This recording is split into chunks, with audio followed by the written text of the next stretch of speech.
channel. Today I'm talking about why a person can't come back into your life whilst you are waiting and hoping for them. This is not the kind of hope where you go, oh, I hope that happens. That's cool. That is absolutely cool. That's like a wish. But that's sort of negative hope and expectation that you're holding on to. So whether you're into the law of attraction or not, I will just say that some people say to me, oh, you're teaching the law of attraction, not the law of assumption. I'm not really teaching either. I'm not, this to me, that's just labels that I use to get people to watch my videos. All I'm doing is sort of telling you how this is for me. I've been doing this, working with this in the best way that I can for the last, I don't know, 6 years or so, more than that now, I think. And I don't know that putting a label on it is actually that useful, because I know that it's energetic. Everything is energetic. Everything is energy. Everything works with our feelings. This seems to move. Reality moves with our feelings. I'm going to give you an example of a friend of mine, and I'm going to cut the story right down because I've talked about this before. I don't know whether it's on YouTube or not, but it is in my members area. So if you want to sign up for free to become a member, you can do that and you can see the whole story. But whilst you are waiting and hoping for something, you are holding it at bay. You are holding it at arm's length. You've turned on the switch that says, do not contact me. Okay, if you look at it like that, because you've put all of the importance on this one thing and all of your energy is going towards getting that thing. So you haven't got it now. You're putting your energy into getting something. I'm not saying you have to find the feeling of, I have it right now. You don't have to do that. But you do have to take some of the importance away from it, and you do that in several ways. But let me just give you this example at the moment. So my friend had split up with her boyfriend. They were living together. I hadn't seen her for ages. So they'd been split up for 6 months at the point when we bumped into each other. We had coffee. She asked what I was doing and I told her. We started talking about specific person manifestation. Worst thing I could have done, because she was getting better. She was working on herself. She knew she had some issues and she was working on those issues. And then she started trying to manifest him because she got super excited about it. And as she walked away from me, I thought, oh my God, I don't know if I should have mentioned that. But of course it came up naturally in conversation, which it would, wouldn't it? So at that point she was going to find my channel and find it anyway. But at the same time, I felt a feeling of foreboding because I knew what was coming. The next 6 months, she ploughed into every single manifestation technique you can imagine. Going for it, she was. And I kept trying to pull her back and saying, look, you've now made him this godlike creature, and you've put him out of your reach. You were doing good before. It's all about you. It's all about you. It's all about your energy. The energy that you have at the moment is not going to bring him in. It's not going to allow him. It's not bringing them. It's just allowing that to come to you. It's just not going to. But it took me a whole 6 months to convince her of that. And to cut a very long story short, and it is a long story, there's 2 stories on the members area, and one is the latest one, which sort of updated. So you will be able to see what happened. Just very interesting. Anyway, so she did agree. Eventually she threw her hands up in the air. She said, I cannot do this anymore, making myself ill. It's all I'm thinking about all of the time. I can't do it. So she did come to that realization all by herself. And anyway, so she decided to throw herself into other things. She upped her game with work and that kind of thing, and gave herself other things to get into. And that's what I strongly recommend that you do. Anything, like maybe you decide you're going to learn another language. Is there anything that you fancy doing in the past that you haven't done? Could you do that? Because then what happens is that energy, some of that energy, which is kind of negatively directed towards them, even though you don't know it is, it gets diluted, it gets withdrawn, and then they will start to feel differently. Anyway, so she made this decision after a year, but just bear in mind that he had left her and then he moved in with somebody else really quickly. So he was living with somebody else at this point. So it was huge. But she said, I'd love to have him back, but I am not doing this to myself anymore. Done. If it never happens, it never happens.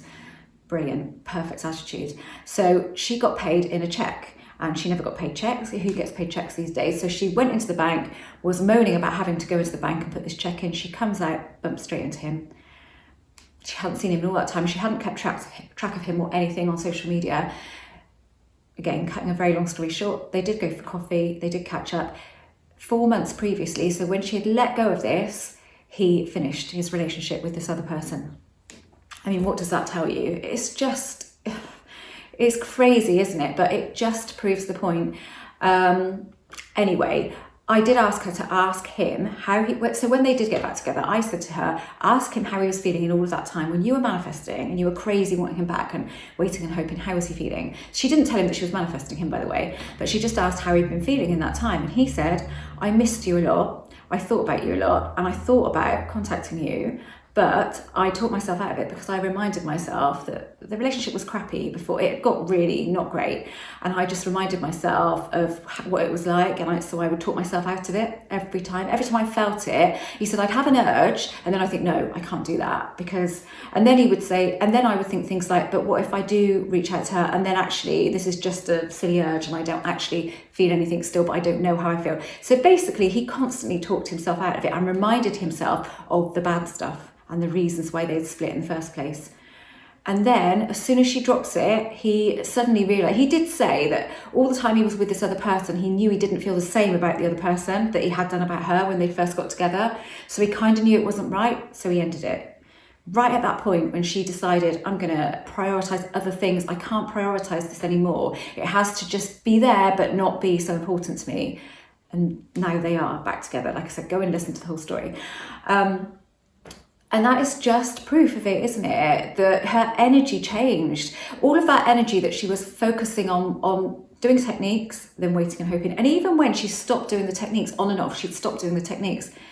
She was thinking, oh, well, I've stopped doing the techniques now. The universe will know that I've stopped doing the techniques and will bring it to me. It's not the same. It's not really about doing the techniques or not doing the techniques. It's about how you're feeling. It's all about that. And if your energy is one of waiting and hoping and where is it, it cannot come. Like I said, you flick that switch on that says do not contact me, and until you flick it off, or vice versa, whichever way you want to look at it, you might look at it like you've turned the switch off and you need to turn it on.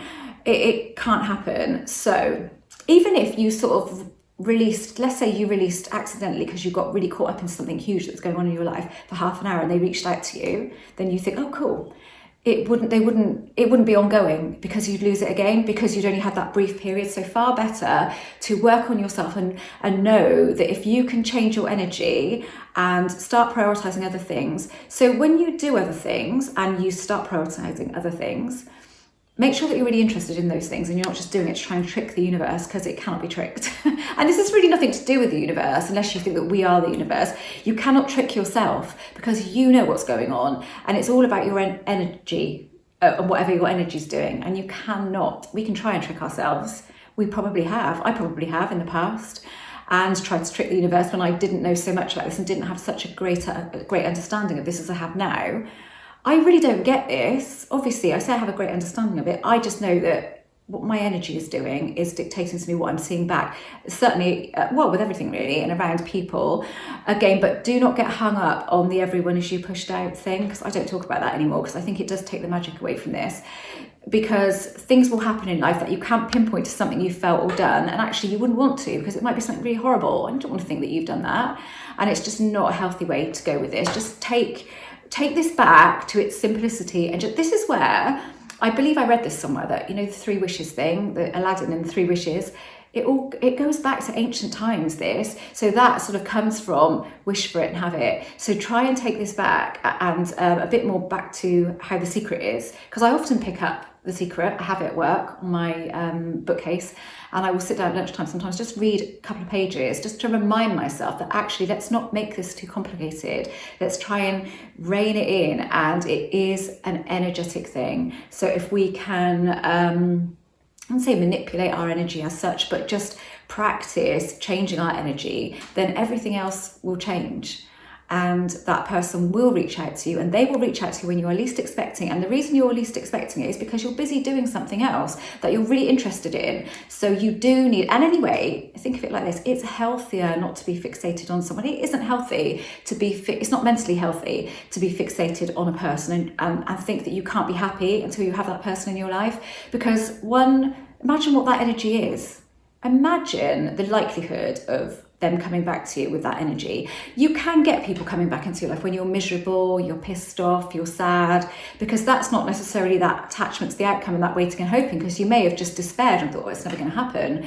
But if you slip back into that old energy, which you probably will if you haven't sort of looked at this on a deeper level, then it will just happen again. So look at this ongoing as being something, a life-changing thing, that when this person does come back to you, you will be in a different place mentally, and your energy will reflect that. So you will be different, so they will be different, and your relationship will be different. Right, that's it. I am an author. All of my books at the moment are based around the law of attraction, even my fiction book. But the book I'm writing at the moment is not. It's all based around self-concept, self-love. It's actually, there's a bit in there that would be fairly similar to a book I wrote a long time ago called Finding Remarkable. But I actually unpublished that book because at the time I wasn't, my concept, I suppose, was not as great as it is now, and I felt like it was like too personal, and I got a bit conscious of it, and I thought, it's just too personal, so I took it down. So if you've bought that in the past, you might find that some of this sort of is fairly similar to that. Some of the content, not much of it, but bits of it that you might think, well, that's repeated, but it's just because I've taken that down, and I won't be putting that one back up. But this is all about self-concept, self-esteem, self-confidence, self-love, all of that, and how you can change your life by changing the way you feel about yourself. It's just going to have a broader appeal, so it will appeal to people that aren't into the law of attraction too, hopefully. I offer coaching. I don't have many appointments at the moment. I have had to cut back because the deadline for this book is the end of May. It's going to be published at the end of May. Then I've had to just really rein it in on the coaching. So I'm sorry, there aren't many options there. If you see a date that you like, but you don't like the time, please do have a word with me. And if I can change it for you, I will. You can still go ahead and book it, and then I'll book you in a different time slot, if it works, depending on where you are in the world and what your time zone is. I will do that. I will help in any way that I can. If I can change something, I will. I also offer email coaching, which might be a better option to some of you because it's very, very flexible and it's very informal. So basically, if you book 4 weeks email coaching with me, you can email me as many times as you like in that 4 weeks, and I guarantee to get back to you within 2 days on each mail, but I try to get back to you sooner if I can. And if I get a message from people that are having email coaching in the moment and I'm there on my computer and I see it come in, then I will come back to you right away. It just all depends on timings and when you send the messages and that sort of thing.